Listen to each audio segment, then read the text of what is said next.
Salut les droppers, j'espère que vous allez bien et bienvenue sur la chaîne Drop the Mic. Si vous ne me connaissez pas encore, j'ai quitté mon travail il y a de cela un mois pour me concentrer vraiment que au e-commerce et à la chance, à cette opportunité-là qu'on a justement de pouvoir travailler avec son ordinateur de chez soi à n'importe quel moment de la journée et d'avoir justement cette pleine liberté géographique, financière et temporelle tout simplement. Donc on va se retrouver aujourd'hui pour une nouvelle vidéo. Les deux dernières vidéos ont été sur le fait de trouver son client type, de aussi connaître un petit peu les rouages du dropshipping, de ce business model-là, pour faire les choses correctement en 2020. Maintenant, on va s'intéresser à comment faire ses premières ventes. Donc toujours dans le même format de vidéo, on va se retrouver directement sur l'écran pour vraiment parler de comment faire ses premières ventes. On y va tout de suite. Donc, comment faire ses premières ventes? C'est un screen que j'ai pris directement sur Internet. Donc non, ce n'est pas mes propres chiffres, parce que je vous l'ai dit que pour le moment, mes propres chiffres resteraient secrets. Mais restez bien jusqu'à la fin de cette vidéo-là, car je vais en dévoiler juste un petit peu pour le moment. Donc, comment faire ses premières ventes en dropshipping? Ça va être la question qu'on va aborder aujourd'hui. Pense à t'abonner en cliquant juste en bas sur le bouton rouge pour te permettre de me suivre et de suivre justement cette aventure qui est l'e-commerce en 2020 et pour voir un petit peu quels seront les résultats peut-être en fin d'année. Peut-être que je vous dévoilerai un petit peu mes chiffres tout simplement. Donc, pensez à vous abonner. Pensez aussi à me suivre sur Instagram, ça me ferait très plaisir et ça nous permettra aussi d'avoir un peu plus de communication sur ce réseau-là. Si vous avez des questions, j'y répondrai très volontiers. Donc les deux dernières vidéos, comme je vous l'ai dit, c'était sur toucher l'émotionnel du client et le business model du dropshipping. On ne va pas y revenir. Vous pouvez aller les voir directement. Donc, comment faire ses premières ventes en dropshipping? Déjà, il va falloir trouver un problème. Ça va être notre la première des choses en fait à trouver pour commencer à se mettre dans la tête du client. Comme je vous l'ai dit et comme je me répète, je suis passionné de neuromarketing et ça va aller plus loin que simplement trouver un problème. Ça va être de trouver vraiment l'angoisse, la peur, le côté vraiment émotionnel de la personne. On va s'intéresser vraiment à aller au-delà du marketing traditionnel. Donc déjà le contexte, on va déjà aborder ce contexte-là et se poser ces propres questions-là. Qui a un problème? Quand et où a émergé le problème? Quelle est la cause de ce problème? Donc, c'est de savoir en fait à qui vous vous adressez.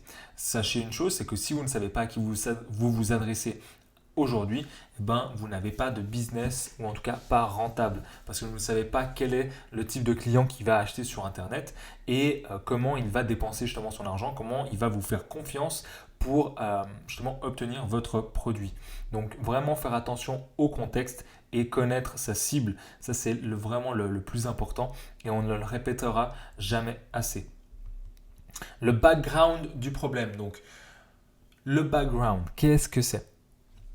C'est en fait le fait de savoir quel est ce problème-là et comment on va pouvoir le résoudre intelligemment. Que sait-on justement du problème? Qu'en disent les chercheurs, s'il y en a, ou d'autres personnes concernées, si même, je sais pas, vos parents, vos grands-parents, vos amis, etc. autour de vous, quels sont leurs problèmes et qu'est-ce qu'ils en disent en fait de ce problème-là? Donc toujours interroger, ça va être tout. En fait, en se questionnant, vous allez trouver vraiment la réponse à vos questions assez facilement, quoi. Donc, qu'est-ce qui a déjà été fait aussi concernant le problème que vous avez envie de résoudre? C'est très important. Alors comme je le disais dans la précédente vidéo, de ne pas s'intéresser forcément à la concurrence. Par contre, de s'intéresser à comment eux, ils ont résolu leur problème, ou en tout cas ce problème que vous avez envie de résoudre aujourd'hui, pour justement faire peut-être mieux qu'eux, ou en tout cas différent. D'accord? C'est soit vous allez faire mieux, d'accord? Vous allez rentrer en compétition concurrentielle, donc soit vous allez faire mieux, soit vous allez faire différent. D'accord? Donc, et jouer à un moment donné sur les prix et baisser juste les prix, ça ne va pas marcher tout le temps, quoi, tout simplement. Donc, est-ce que certaines solutions ont fonctionné? Est-ce que ces concurrents-là ont fait de leurs produits et l'ont marketé? Est-ce que ça a fonctionné, leur solution, ou pas? Et si oui, pourquoi? Est-ce qu'une cause du problème a été étudiée en particulier? C'est-à-dire, par exemple, dans l'exemple que je vais vous donner par la suite, on va prendre l'exemple de la brosse à dents. Est-ce que, par exemple, la cause a été étudiée si vous voulez faire une brosse à dents justement pour éviter que les gencives elles saignent, eh ben, est-ce que ça a été étudié? Est-ce que ils ont pris ça en considération, etc. Donc, est-ce que ce problème-là a été étudié? Parce que au-delà d'avoir un produit avec justement un problème, quel problème vous allez résoudre en particulier? Votre différence, évidemment, comme je l'ai dit avant, soit vous êtes différent, soit vous êtes mieux, soit vous faites mieux. Donc c'est ça qui va vous différencier. Qu'est-ce que vous avez vraiment à apporter au marché? Si vous n'avez aucune valeur concurrentielle, ne rentrez pas en concurrence, tout simplement. N'allez pas faire vendre des montres parce que tout le monde a vendu des montres en dropshipping, ou alors vendre des iPods parce que ça ne marche plus et ce n'est pas quelque chose qui va vous faire connaître une réelle différence dans votre business. Et qu'est-ce que vous n'allez pas traiter? Donc savoir ce que vous faites, c'est bien. Savoir le problème que vous résolvez, c'est bien. Mais savoir quel problème vous ne résolvez pas, c'est aussi bien. Parce que vous allez vraiment vous spécifier et vraiment être très spécifique dans votre produit, dans votre démarche, et d'acquérir des clients aussi spécifiques que vous et que votre produit ou que votre entreprise. Donc ça va être très important aussi. Qu'est-ce que vous n'allez pas traiter? En tout cas, très important à connaître. Voilà, par exemple, si vous êtes la brosse à dents qui ne fait pas mal aux gencives, eh ben vous n'allez peut-être pas nettoyer aussi bien qu'une autre brosse à dents, j'en sais rien, tu vois. Mais en tout cas, c'est ça qu'il faut faire attention. Donc l'importance du problème, pourquoi est-il important pour la personne ou la société concernée de résoudre ce problème-là? C'est clair qu'au niveau de la pyramide, par exemple, des besoins de Maslow, si vous êtes tout en haut de la pyramide, par contre, vous avez un gros problème de santé et que tout en haut de la pyramide, c'est le développement personnel, et ben vous n'allez pas forcément penser à votre développement personnel en premier, en priorité. Ce que vous allez penser, c'est vraiment en priorité à votre problème à l'instant T. Donc vraiment, si vous avez par exemple mal au dos, ce sera beaucoup plus facile de vendre à quelqu'un une gaine ou quelque chose qui va lui maintenir, qui va résoudre son problème, que de lui vendre une voiture rouge par exemple. Donc voilà, ça il faut aussi connaître ça, se poser les bonnes questions avant même de rentrer et de rentrer dans le business du dropshipping et d'avoir ses premières ventes. Des choses en fait qu'on ne pense pas au début quand on market un produit, mais qui sont vraiment essentielles à mettre en place et à se poser les bonnes questions avant, les bonnes fondations pour vraiment créer quelque chose qui explose en fait. Donc ça c'est vraiment très facile, c'est juste quelques questions, vous vous posez pendant 1 heure ou 2 heures et vous répondez à toutes ces questions-là vraiment pour être dans la tête de votre client. L'exemple qu'on va prendre aujourd'hui, ça va être quelqu'un qui a des problèmes, par exemple les personnes qui veulent avoir les dents blanches. J'ai pris quelque chose d'assez simple.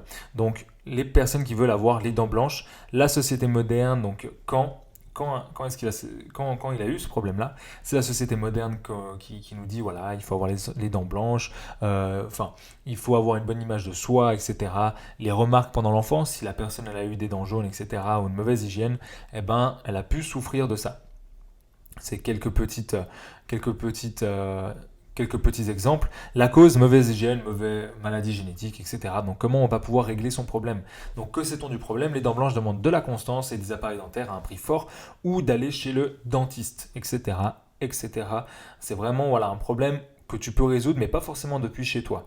Et je pense que justement, il y a un gros marché qui répond à ce problème-là et à qui on peut apporter notre solution. Donc les solutions, ça va être le dentiste, les white shops aussi, je ne sais pas si vous savez que ça existe, mais en fait tu te déplaces, c'est même pas un dentiste, mais tu te déplaces, tu vas dans on va dire une salle où il y a des masques pour les dents qui vont te mettre, ça va te faire avoir les dents blanches. C'était beaucoup en Thaïlande, beaucoup dans les pays d'Asie. Je crois que c'est interdit en France maintenant parce que justement, il y a tout ce côté dentiste, etc., médical, qui ont fait un putsch pour dégager ce genre de spécimens qui allait leur prendre une bonne part du marché en tout cas. Donc, ou les dentifrices spéciaux, voilà, au charbon, etc. Moi, ce que j'ai vendu, ça a été un de mes premiers produits que j'ai vendu et que j'ai su marketer, que j'ai fait un bon chiffre avec. Notre différence, c'est justement nous, sur quoi on s'est appuyé, c'est nous on a un appareil, qui blanchit et nettoie vos dents en profondeur sans vous faire saigner les gencives en seulement 60 secondes. Et le côté technologique, le côté plus, c'est que vous n'avez même pas besoin de frotter, donc les flemmards, les trucs comme ça, vous pouvez même danser avec votre brosse à dents dans la bouche, et votre brosse à dents ira chercher justement toutes les saletés autour de vos dents correctement en 360 degrés. Et en plus de ça, ça vous blanchira les dents en 60 secondes. Donc ça, c'est juste top. Si tu fais ça 3 fois par jour, tu auras les dents blanches en une semaine. Voilà, top chrono, sans douleur, sans se déplacer. Donc il y a beaucoup de points qu'on a appuyés en fait en vendant ce produit-là. Et je vais vous montrer les chiffres qu'on a pu faire en une seule journée.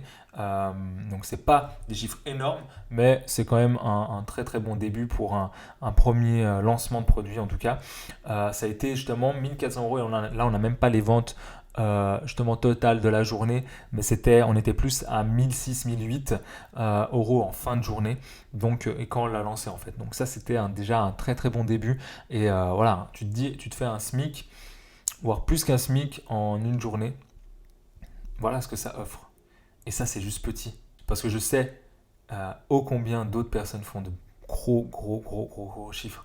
Mais rendez-vous compte que la première fois que vous lancez un produit et que vous faites un SMIC en quelques heures, c'est genre énorme. C'est énorme. Pourquoi c'est important pour la personne? Elle va obtenir une meilleure hygiène en moins de temps avec des dents blanches, c'est juste énorme. Être un insider, c'est le premier à avoir le produit. Le produit est technologique, c'est la première fois qu'on l'a vu sur les marchés, etc. Ça va rendre les dents blanches, un sourire lumineux, radieux, etc.